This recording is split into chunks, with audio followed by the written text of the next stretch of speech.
Good morning. This is Tia Williams bringing you your morning tea. I hope you guys enjoyed Wednesday's morning tea entitled The Battle is in the Promise.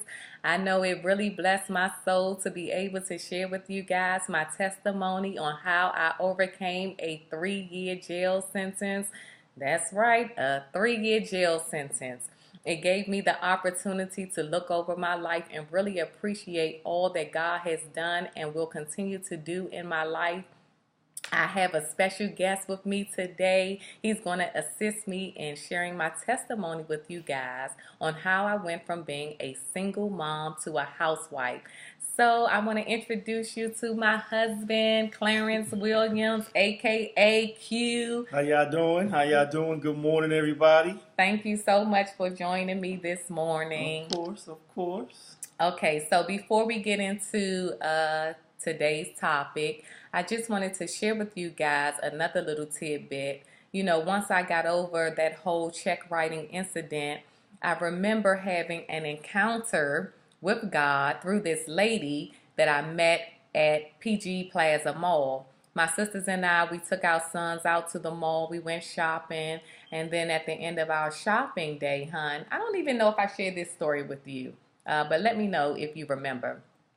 So we went to the food court, right? And my sisters went up to order their food, and I stayed behind with the kids to make sure that they were okay while my sisters went and ordered their food, right?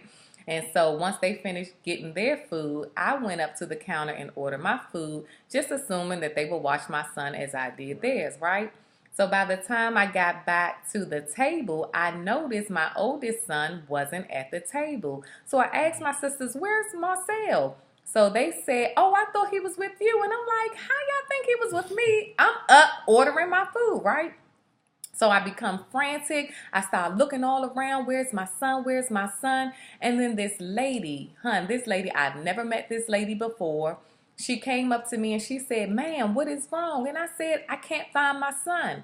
So she advised me to go to the security desk Right. that's in the mall, right? So she said, "Go to the security desk and describe to the officer there everything that your son has on." So I said, "Okay." So I dropped all of my bags and I ran out to the security desk and I explained to him everything that my son had on, right? So the security guy got on his communication device and he gave the description of everything that Marcel had on at the time.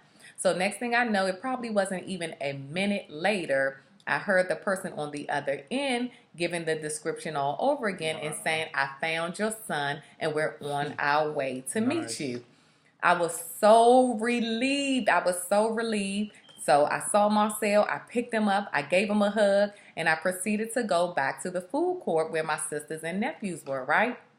So that same lady, I ran into her, I went back to her, and I thanked her for, giving me that advice. So the lady asked me, "Can she give me a hug?" So I said, "Yeah, sure." So she hugged me and she whispered in my ear, "God wants you real bad." She said he doesn't care what you've done in your past. He doesn't care if you wrote bad checks. He wants you really bad. Wow. That's amazing. All I can do is cry. Right.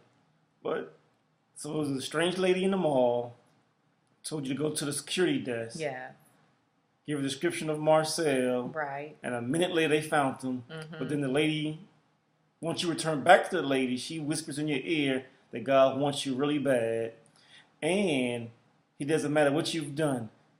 How did the lady know that you even wrote checks? She just I didn't know the lady. I didn't never know. told her that.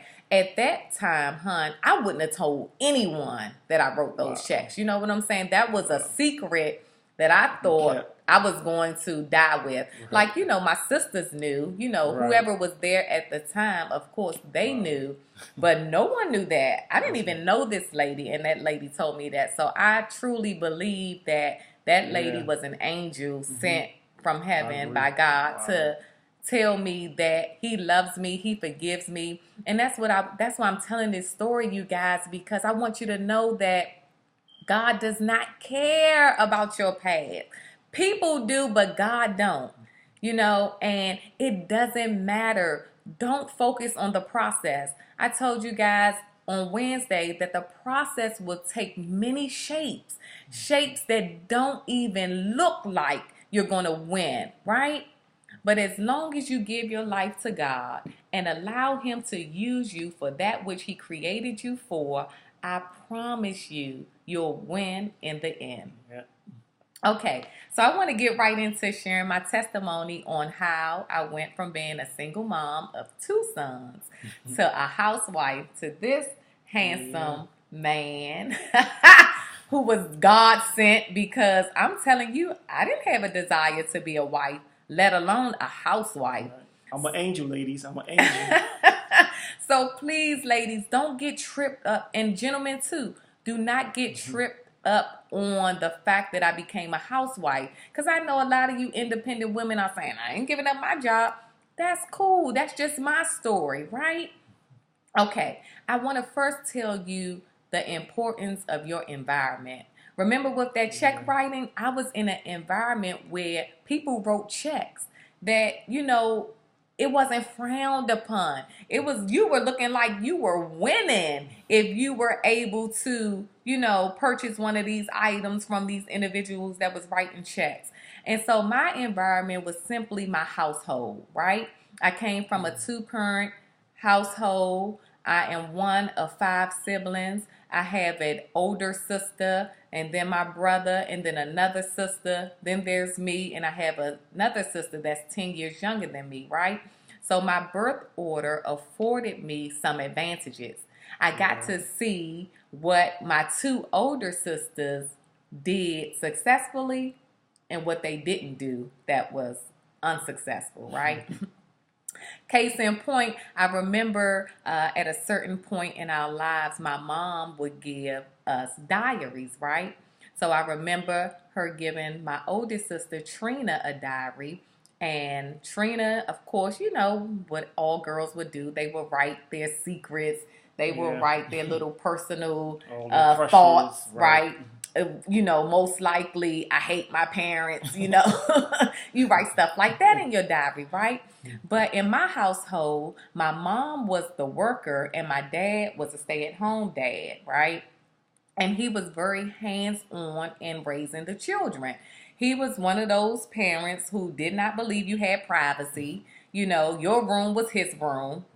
Don't lock a door. You probably, I don't even think we could really close a door. You're not really closing a door because you don't own a door. And just so y'all know, my father-in-law is ex-military, Vietnam vet, so he's a little crazy. So you can only imagine how that house was ran. It was ran tight. He ran a tight ship. Okay, so I remember my oldest sister Trina getting her diary. She's writing her little, girlhood secrets in it or whatever. So, of course, my dad, he has to know everything that's going on with his daughters. There's no secrets in this household. He found her diary. And next thing I know, Trina was on punishment. I don't know how long. Back then it just seemed like she was on punishment for a long time. But I remember her being punished for whatever it is that she wrote in the diary, right?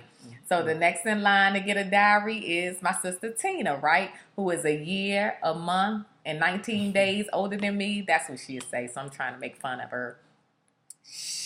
My mother gave her a diary. Now you would think, think she would have learned from Trina's mistake, right? Yeah. But she went and did the exact same thing that Trina did. She wrote whatever it was in that diary. I remember my dad finding her diary. Now, I don't know what she wrote in her diary because unlike Trina, I remember my dad slapping her. So she must have wrote some stuff in that diary. And she too was punished. So guess what, hon? It was my your turn to get your diary. How many of you know I declined? I don't give me a diary. I don't even know if my mother gave me a diary. I think she did. I remember it was pink. But I did not write none of that stuff in my diary. Are you crazy? Keep it in your head. I learned from my oldest 2 sisters' mistakes. So I knew not to make that mistake. Now, hon, growing up, my mother's raising 4 girls and 1 boy. So there was a lot of things that my mom would tell us girls growing up. Like I remember one of the things she would tell us is, don't bring any babies home. Don't bring Okay. babies home. Right. Then I also remember her telling us that once you start having babies, just go ahead and get them all out the way, which means don't have one and then wait 10 years later Right. and have Right. another one. You know, she Mm-hmm. said raise your kids all together, right? So when I was talking to my sisters, sharing with them that I was going to start sharing my testimony with everybody, my sister Tina reminded me that our mom also told us don't just have an only child, don't have one child. Now, isn't that funny That's that she funny. will remember Yeah, that? she remembers something that she only has one child. Right. Yeah, but she remembers it. So how do you remember that and you do it anyway? We're going to talk about that because that goes into Matthew 13 and 9. It tells us about the four kinds of soil. Right. That there's a hard soil where seed fall on the path and it never takes root. And then there's like a rocky soil, and then there's a thorny soil, and then there's a good soil. And the good soil is the good ground where the seed fall on that ground and it produce, right? Just hold on, stick a pin in that, right? Okay, so I remember, my mom telling us those two things. Tina remember our mom telling us don't have one child. Well, then I had also talked to my mom and I asked her, I said, Mom, you remember what you told us? And so she said, yes, she do remember those three things, but she also reminded me that she told us to have our children all by the same guy. Okay. Don't have different dads, right? Okay, I know some of you guys are like, okay, that's good advice, but it wasn't the best advice because she very well could have just told us, Right. don't get pregnant at all until you get married. But that's just not where she was coming from, okay? So look at your own mama and find out what she was telling y'all. Because some people, moms don't tell them anything. Right. Like my mom said, she don't even remember her mother having that talk with her. Having any type of conversations with her as far as guys are concerned, Right. or having babies. So even when my mother got pregnant, right, my mother said her mom still didn't say anything to her. Yeah, it's that generation though. Our grandparents, then our parents. They frown about talking about that type of stuff around their kids, especially girls. Yeah. So. Okay, so now remind you guys, I told you that my birth order allowed me to see some of the mistakes that my oldest sisters made. So I was able to avoid them, right? Okay. So my mom and dad, they got a divorce probably my last year in high school. So it just ended up being the girls and my mom living in a house over in Northeast DC, right? So at the age of 20, my oldest sister Trina, she got pregnant with her first child while she was still at home. Now remember, my mom said don't bring babies home, right? Right. Then my sister Tina, she was 19 when she got pregnant with her first son. She was still living in my mom's house, right? But I, on the other hand, even sort of, because even though I got pregnant at the age of 20, but I didn't get pregnant in my mom's home. Right. I was already living on my own at that time. I believe I moved out of my mom's house at the age of 18, maybe almost 19. So I did not follow in their footsteps as concerning to my mom telling us don't bring a baby home, right? Say good soil. Okay, so fast forward, I met my two oldest sons' dad when I was 15 years old, right? So we dated for 8 years. So I believe like around the age of 23, we broke up with one another. I think we just, I know for me personally, I just kind of outgrew the relationship. I was 15 years old when I met him. And around the age of 23, it's like, oh, my eyes are starting to get open to some of the things that he was able to get away with when I was younger. But it's like now I'm becoming a woman and I'm responsible. I'm a mom now. So it's like I have a voice. You know what I'm saying? I'm not 15. I'm not gullible. I'm not going for anything, that he would say anymore. So, yeah, so I dated him for 8 years, and I told you guys in Wednesday's morning tea that I was 20 years old when I got pregnant with my first son, right? So at the age of 23, we broke up. Now, my oldest son, Marcel, and Michael, they're 4 years apart. So I wasn't with their father when I Right. got pregnant with my second son. But my environment shaped my thinking because, again, my mom told me don't bring a baby home. And then she also said once you have kids, get them all out the way. So I knew I didn't want to have an only child. So I went to, Who you was familiar with. yeah, and I told him, I said I want to have another child and you're going to give me one. Now, how you tell somebody they're going to get you pregnant? You know? Right. Let alone a man that who was I probably in did. another relationship after y'all done broke He up. was. I know. He was. He was in another relationship, but for me, the relationship that we had, my relationship with him out trumped. His current relationship. Yeah, that's sad. But it did. And that was just my thinking at the time. So in my mind, I said, I didn't want to have different dads. And so even though I didn't remember my mom telling me that, Right. but she had to because where did I Right. get Where'd you that thought from? from? Right. Right. You know, so I knew I didn't want to have different dads because I grew up in a two-parent household. And even though, me and my children's father wasn't together, our relationship, we had a good relationship where I just knew that even if we weren't together, we were going to raise these boys Right. together. Right. You know what I'm saying? Because that's all we know. I've been around this dude since I was 15 years old. Where he going? And if I can go back to him and have another baby by him, even though Right. he's in another relationship, where is he going? Right. There should be a piece of cake raising kids. Right. Where is he going? So that's probably the gullible side in me that thought that would happen. But I actually did think that.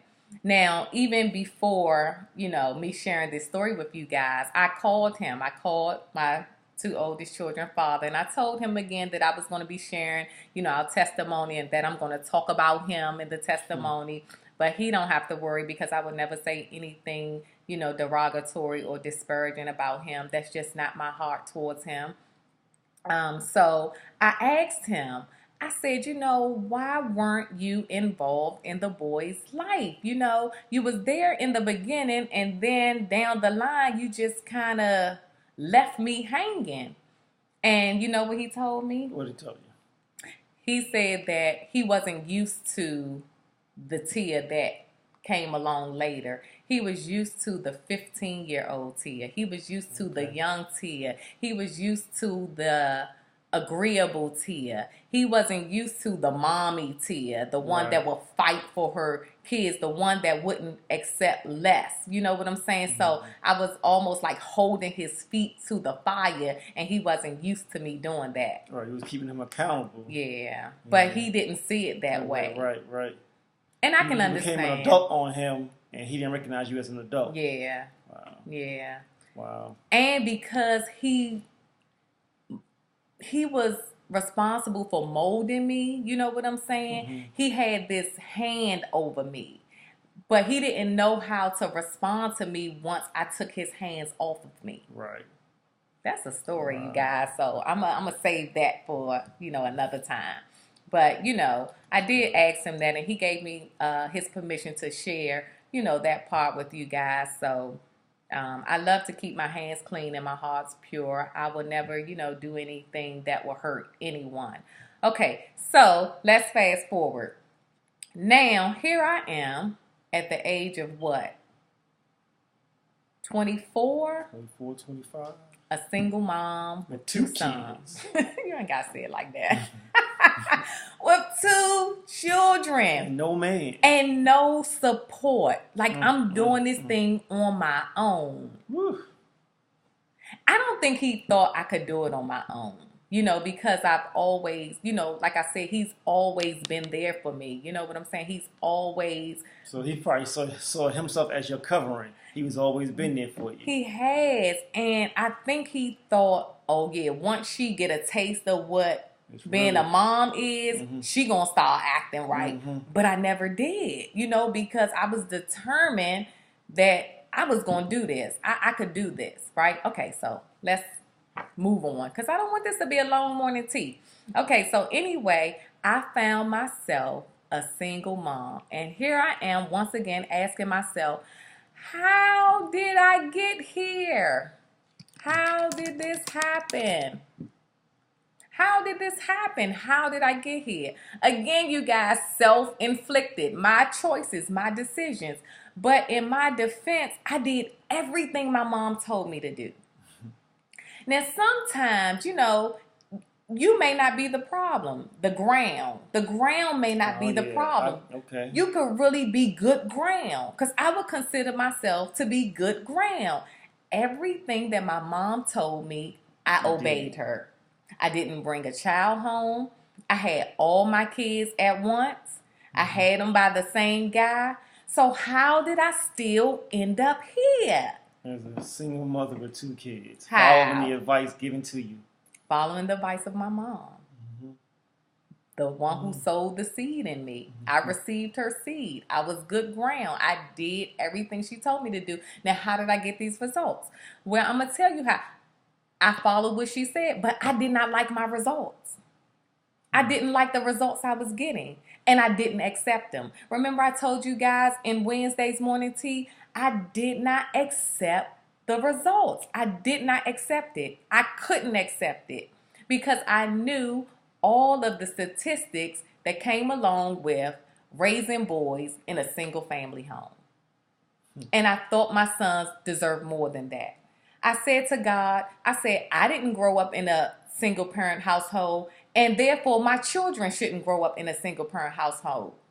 So I prayed and I asked God to send me a father to my children.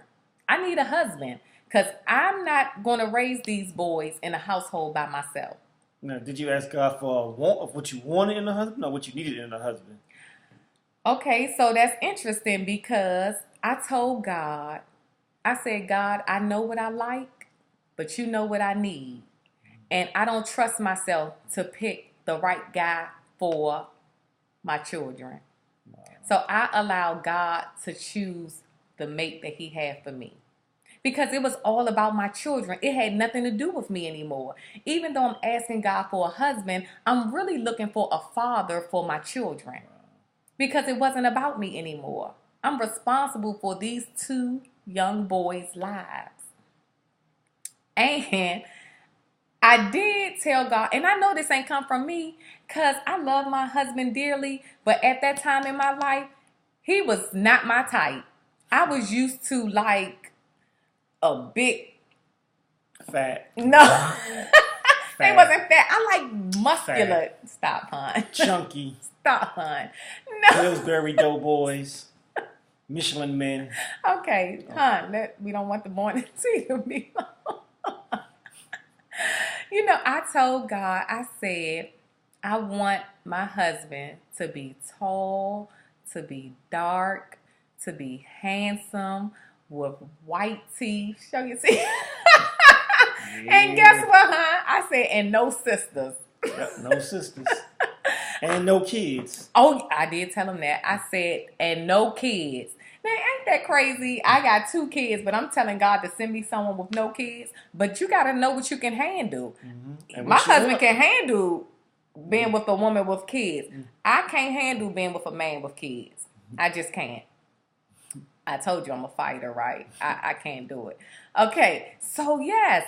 And I believe God put that in my heart, hon, because I wouldn't have known what to ask for, I do. I believe it.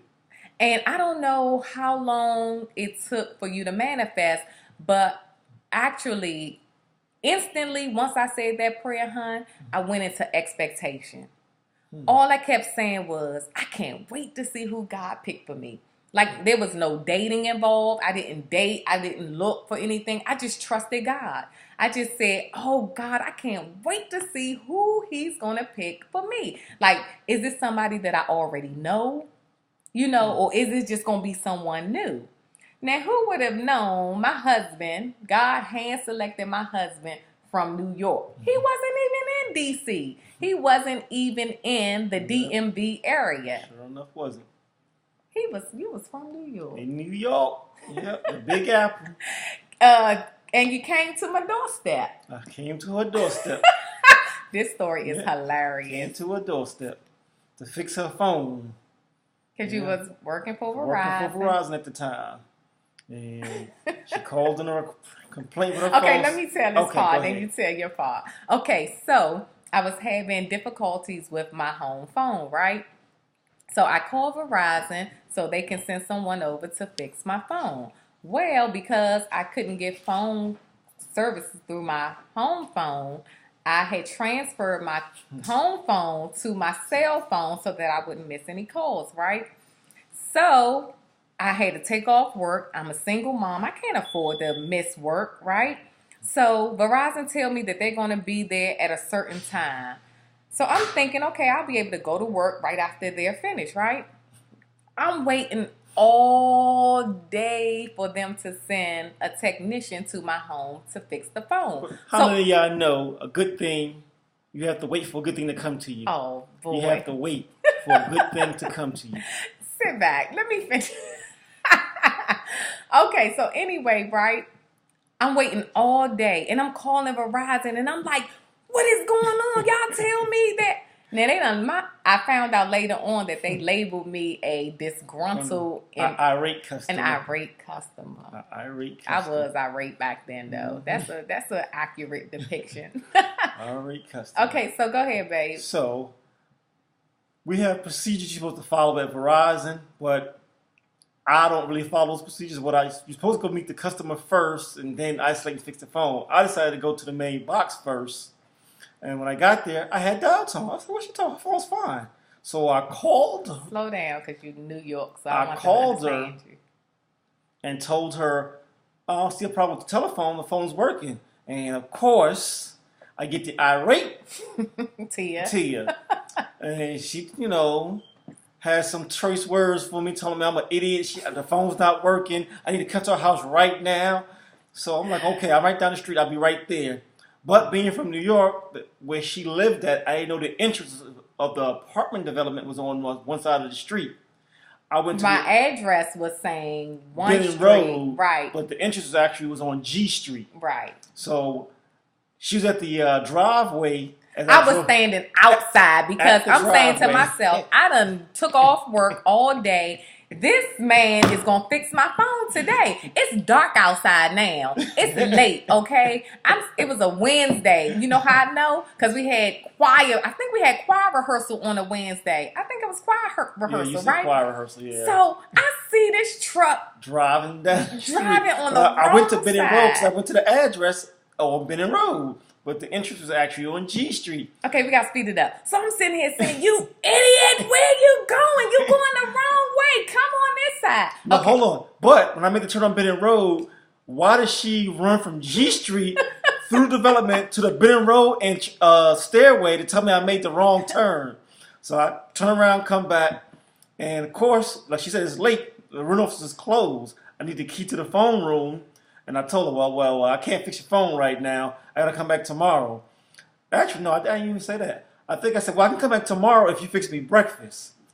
Yeah, I think I said something like that. Yeah, if you fix me breakfast, I'll be back tomorrow at a certain time. Sir, I'm not even thinking about fixing you any breakfast. And all I'm thinking about is I done took off a whole day of work, still did not get my phone fixed, made me late for choir rehearsal. And now I have to take another day off from work so he can come back. It was a ploy, people. It was a ploy. Okay, so anyway, right? He comes back in the morning. He told me that he will make me his first customer in the morning. So I was appreciative of that. So again, I had to call my job. I told them that, I had to get my phone fixed. So he came back in the morning and he fixed my phone. No breakfast. No, I didn't make him breakfast. I'm not making anybody breakfast, okay? So he fixed my phone and he was there for a long time. I'm like, what is taking this man so long? He's starting to fix stuff that wasn't even broke, okay? It was all related. He's fixing stuff that's not even broke. And I'm sitting here like, I wish this dude would hurry up. Okay, so again, I'm still not even noticing anything about him. He's just a technician in my house fixing my phones, right? So then my husband comes up with this idea to ask me to walk him to the rental office. So I'm saying, he said he don't know where the rental office is. So I'm like, oh, it's up the street. He was like, I don't know where up the street. This is my first time being in this apartment complex. Can you show me? So I said, oh, well, we could ride in my car. He said, well, I can't get in the customer's car, so you're going to have to walk with me. And I'm thinking, walk? I'm not walking anywhere, you know. So I said, well, I can get in your truck. He said, no, man, we can't allow anyone in our work vehicles either. So I said, okay, Tia, stop being difficult and just walk this guy up to the rental office because you want your phone fixed, right? Next thing I know, we're walking up to the rental office, and I just felt like I wanted to hold his hand as we were walking up the street. I felt the same way. And I snatched my hand back, and I'm saying to myself, girl, what are you doing? You don't even know this guy. But instantly, right there, I said, you know, in my spirit, this is your husband. Yeah, I said the same thing. This is my wife. And I'm saying, what? So we go to the rental office. Look, the rental office people even shocked to see me because they like, we don't never see you. So I'm like, well, I'm showing the phone guy, the telephone guy, you know, where the rental office is so he can get the key so he can fix my phone, whatever. Okay. So then, me and him got to talking. This thing is 30 minutes. Okay, we're going to speed this up. So we got to talking. I discovered that he was from New York and that he's been down here for how long? A couple of months, maybe? Yeah. And he hasn't really, been out. So I was like, oh, I think I had a birthday coming up, too. It was your birthday week, yep. So I was like, oh, well, maybe you can hang out with me and some of my, friends, and we kind of show you around D.C., because you need to get out. Who want to work all the time?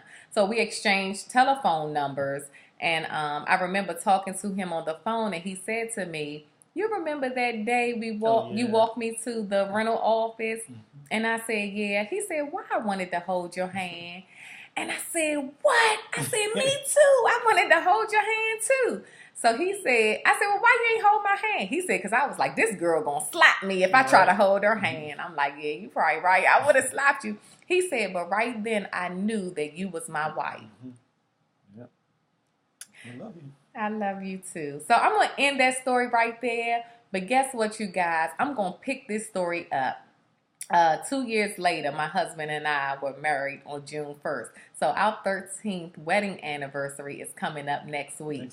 So stay tuned because on June 1st, our 13th wedding anniversary, I'm going to take this story to another level. Now remember, the process takes on many shapes and it usually doesn't look anything like the promise. So if you think that this story that I just told you ended happily ever after, it didn't.